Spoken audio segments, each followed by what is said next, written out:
ये परशु तुम्हारी पहचान बनेगा, ऋषि जमदग्नि पुत्र राम। आज से तुम परशुराम के नाम से जाने जाओगे।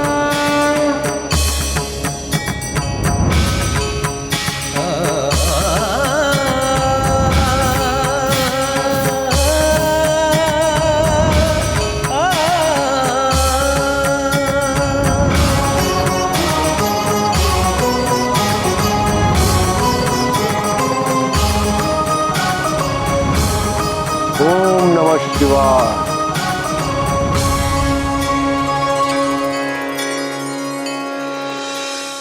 गुरुदेव, आपकी इस विशेष कृपा के लिए आपको कोटि कोटि प्रणाम।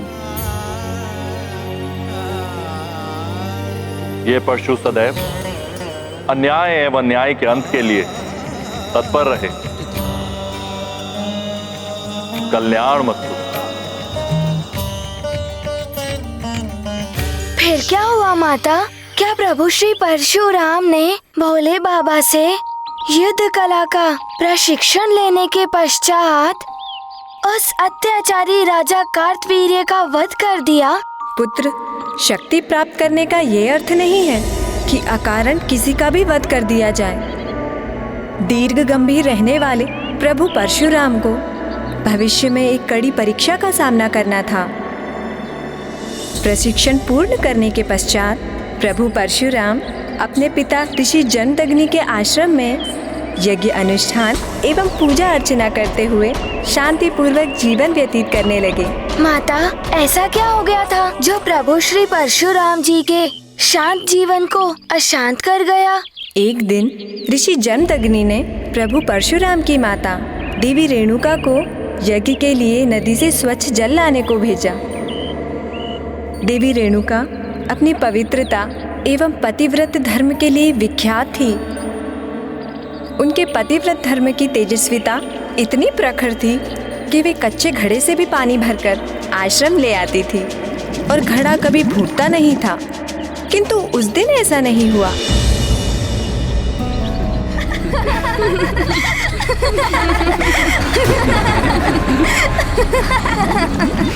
इस निर्जन वन में हंसने की ध्वनि।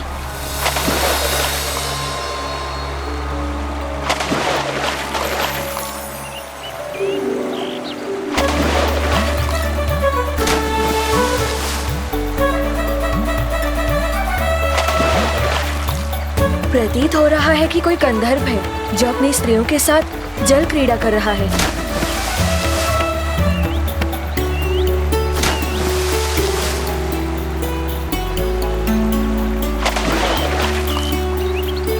बड़ा ही आनंददायी है इनका ये मनोविनोद।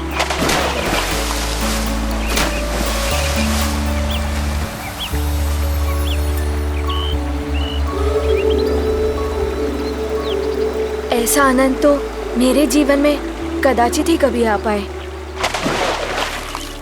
मैं तो मात्र कल्पना ही कर सकती हूँ ऐसे आनंद की।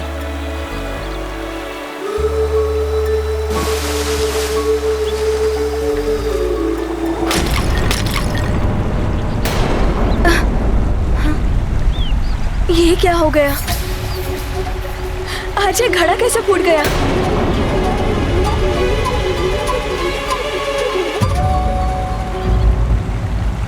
ये तो अनर्थ हो गया। अवश्य ही ये गंधर्व की स्त्रियों की क्रीड़ा से मेरे मन में जो विकार उत्पन्न हुआ था, कदाचित ही उसी का परिणाम है। अब मैं जल कैसे ले जा पाऊंगी? क्या कहूंगी स्वामी से?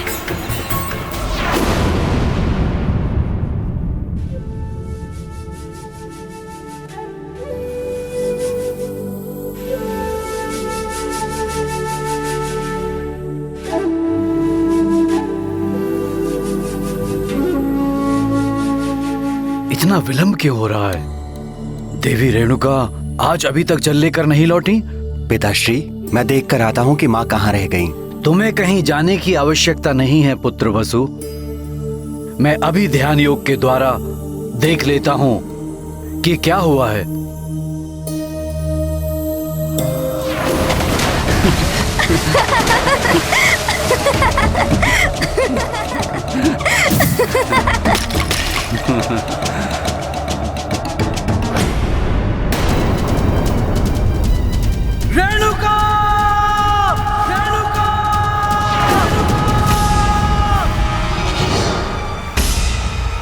स्वामी का स्वर है।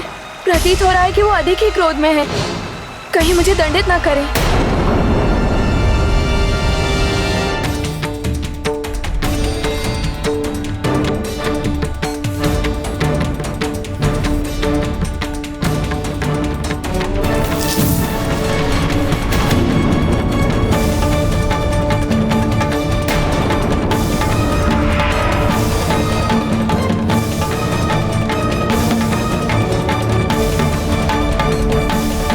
क्षमा करें स्वामी, मैं आज जल नहीं ला पाई। कदाचित घड़ा आज अधिक ही कच्चा रह गया था। घड़ा नहीं, तुम्हारा मन कच्चा था।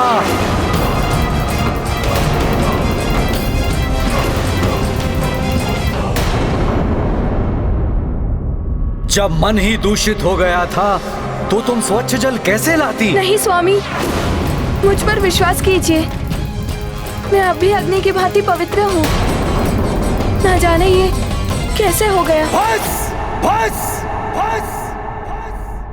मुझे सब ज्ञात है कि क्या हुआ और क्या नहीं।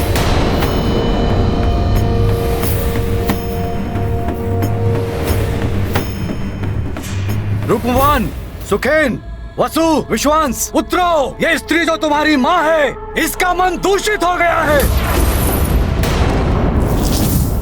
सब कुछ जानते हुए भी मिथ्या संभाषण किया है इसने। ये दंड की पात्र है। अतः आगे बढ़ो और अंत कर दो इस स्त्री का।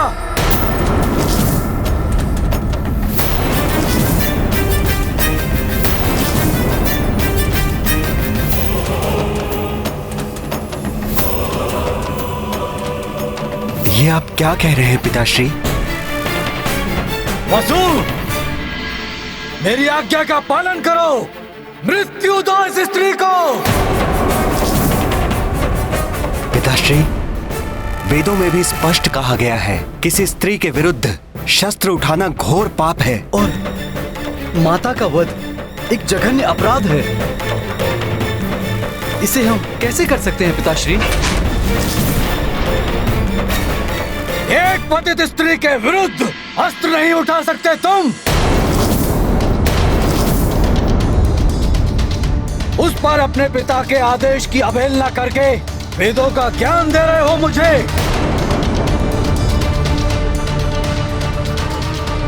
वेदों में तो यह भी लिखा है कि अपने पिता की आज्ञा का पालन न करना घोर पाप होता है। पिता के आदेश की अवज्ञा करने वाले पुत्रों, दंड के पात्र हो तुम सब। मेरा आदेश सुनकर भी तुम सब शिला की भांति मौन एवं स्थिर रहे। मेरा श्राप है तुम सबको, इसी क्षण शिला में परिवर्तित हो जाओगे।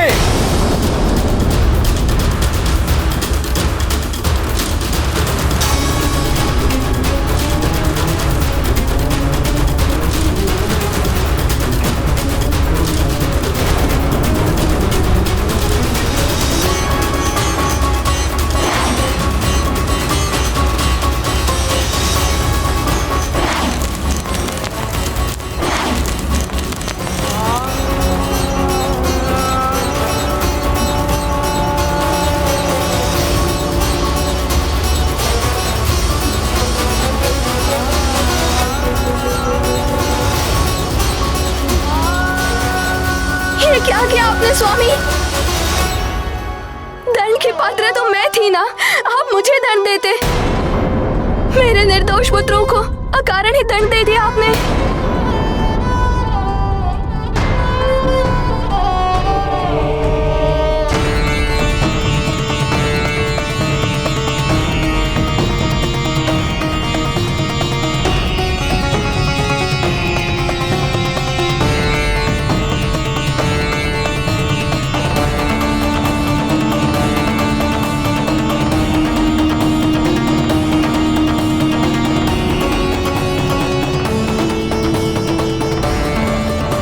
प्रणाम पिताश्री। प्रणाम मां।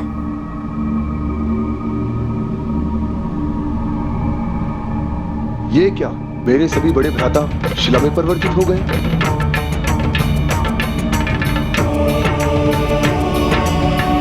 और मां का मुख भी अपराध बोध से मलिन प्रतीत हो रहा है। पिताश्री, क्या हुआ? ये सब? राम, पतिव्रत धर्म से पतित हुई अपनी मां का वध कर दो।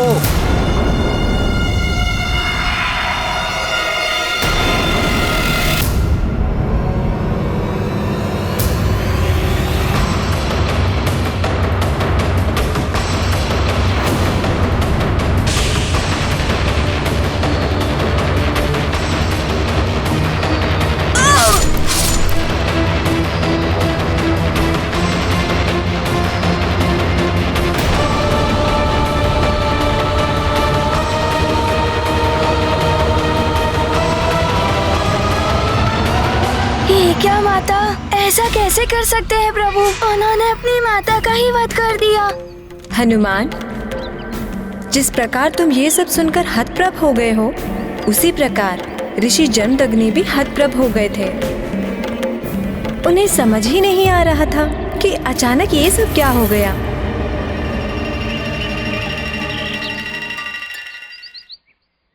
ये क्या हो गया राम? मैंने तो क्रोधित होकर आदेश दिया था और तुमने अकस्मात ही। पिता के आदेश का पालन करना पुत्र के लिए सर्वोपरि कर्तव्य होता है पिताश्री। आपने मुझे बाल्यावस्था से यही तो सिखाया है और शास्त्रों में भी यही नहीं था। इसीलिए मैंने एक क्षण भी नहीं सोचा। ये जो हुआ दुखद हुआ, किंतु तुम्हारी पितृभक्ति, मेरे प्रति तुम्हारा समर्पण एवं विश्वास अतुलनीय है। मेरे आज्ञाकारी पुत्र राम, तुम अब मुझसे अपनी इच्छा अनुसार वरदान प्राप्त करने के अधिकारी हो गए हो पुत्र। तो वरदान में मुझे मेरी मां का जीवन और मेरे भ्राताओं की पूर्व स्थिति चाहिए पिताश्री। मुझे विश्वास है कि आप अपने तपोबल से उन्हें जीवन प्रदान कर सकते हैं। उचित है पुत्र।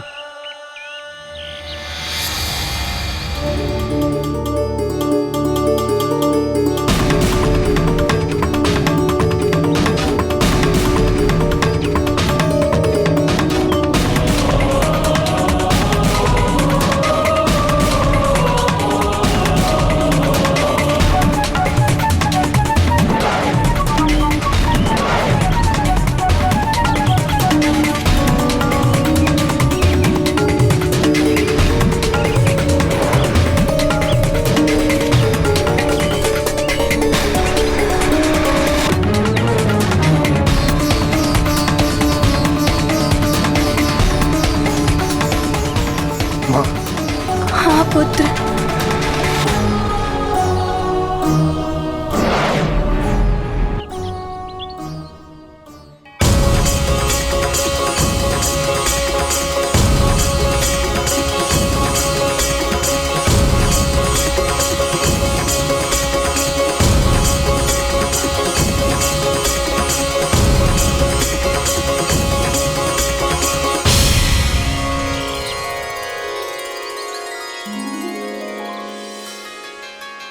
पुत्रों,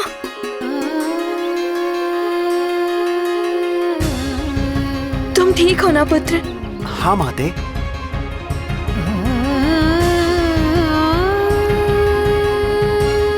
अब आप सब ठीक हो भ्राताओ?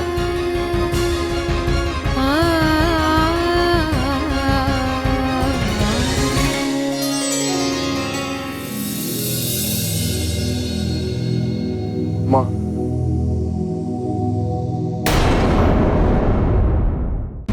मुझे मेरे कृत्य के लिए क्षमा कीजिए मां। मुझे दुख है कि एक पुत्र होकर मैंने। पुत्र,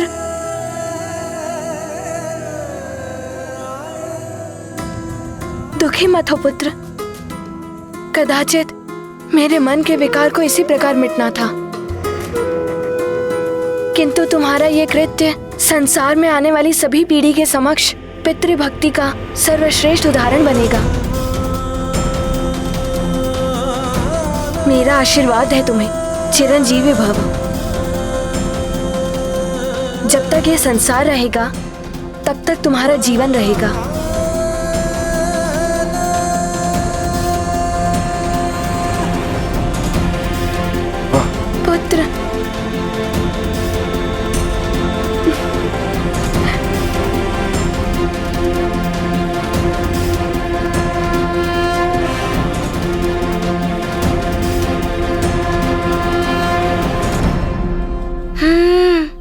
प्रभु श्री परशुराम जी ने बिना विचार किए ऐसा कृत्य कर दिया। मैं तो ऐसे कृत्य के बारे में अपनी कल्पना में भी नहीं सोच सकता माता। परशुराम के ये कृत्य एक पुत्र की कर्तव्य निष्ठा का चरमोत्कर्ष है हनुमान। कि पिता के आदेश का पालन करने में किसी भी प्रकार की सोच विचार की आवश्यकता नहीं होती। उन्होंने जो किया वो कल्पना से परे था, अपितु उन्हें जो प्राप्त हुआ वो कल्पनातीत था। फिर क्या हुआ माता? सहस्त्र भुजाओं वाले राजा कार्तवीर्य से परशुराम जी का सामना कैसे हुआ? ऋषि जमदग्नि अपने परिवार के साथ सुखद समय व्यतीत कर रहे थे। फिर एक दिन प्रभु परशुराम वन में लकड़ियां लेने गए हुए थे। उस समय क्रूर राजा कार्तवीर्य अर्जुन अपनी सेना के साथ उनके आश्रम के निकट से निकला और आश्रम को देख वे अशिष्टता पूर्वक अपने सैनिकों के साथ उसमें प्रविष्ट हो गया। देवी रेणुका ने अपने राजा का सत्कार करने के लिए उन्हें भोजन ग्रहण करने को कहा। उन्होंने स्वयं और अपने संपूर्ण सेना के लिए 36 प्रकार के भोग की मांग कर डाली और देवी रेणुका ने उन्हें उनकी इच्छा अनुसार भोजन कराने का वचन दे दिया। माता, ये देवी रेणुका ने कैसा असंभव सा वचन दे दिया था राजा कार्तवीर्य को। सहस्त्रों लोगों का भोजन, वो भी 36 व्यंजन। ये एक आश्रम में कैसे संभव हो सकता था माता?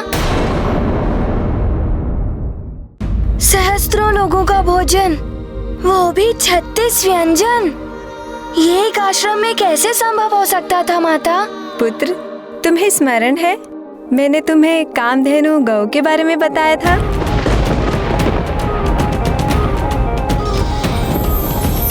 हाँ माता, हनुमान को स्मरण है। समुद्र मंथन के समय उत्सर्जित होने वाली दिव्य गौ माता, जो भी इच्छा करो वो प्रदान कर देती है। हाँ, वही कामधेनु गौ ऋषि जमदग्नि को प्रदान की गई, जिससे वे पूजा एवं हवन आदि के लिए दूध, घृत एवं अन्य पवित्र वस्तुएं प्राप्त कर सके। उसी कामधेनु गौ ने ऋषि जमदग्नि की सहायता की और वो सब प्रदान किया जो राजा कार्तवीर्य चाहते थे।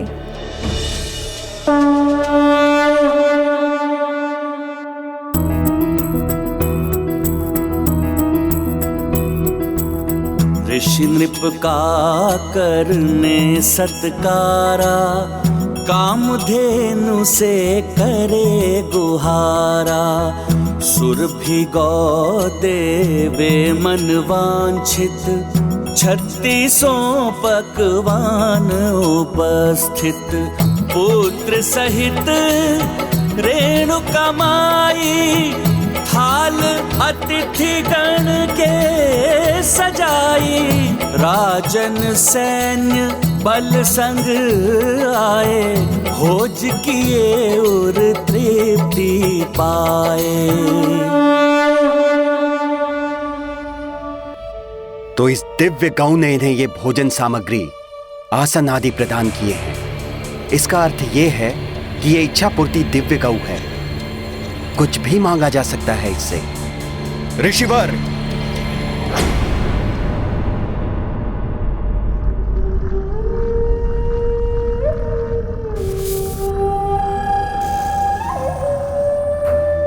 महाराज, आप यहाँ?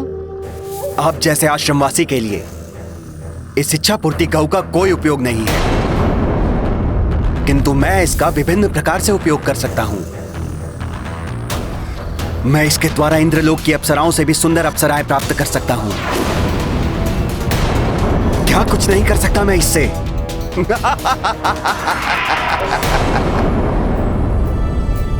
ये दिव्य गाय मुझे धार्मिक अनुष्ठानों में सहायता प्राप्त करने के लिए देवताओं द्वारा प्रदान की गई है, सांसारिक सुख के वस्तुओं की प्राप्ति के लिए नहीं। ये आपको नहीं दी जा सकती महाराज। महर्षि जमदग्नि, ना सुनने का स्वभाव नहीं है मेरा। मैं यहाँ का राजा हूँ और इस राज्य की हर वस्तु मेरी संपत्ति है। तो आप मुझे ना करने का दुस्साहस नहीं करें तो उचित होगा। राजन, इस आश्रम पर और विशेष रूप से इस दिव्य गौ पर आपका या और ना किसी अन्य का कोई अधिकार बनता है। ऋषिवर!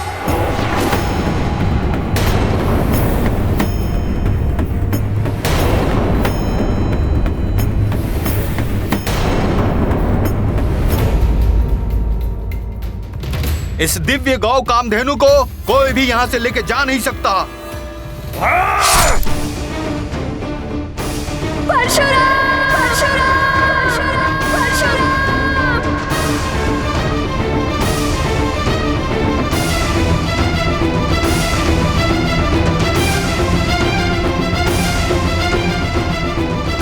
आवेश में आकर कोई भी कार्य नहीं करना चाहिए, परिणाम अच्छा नहीं होता है।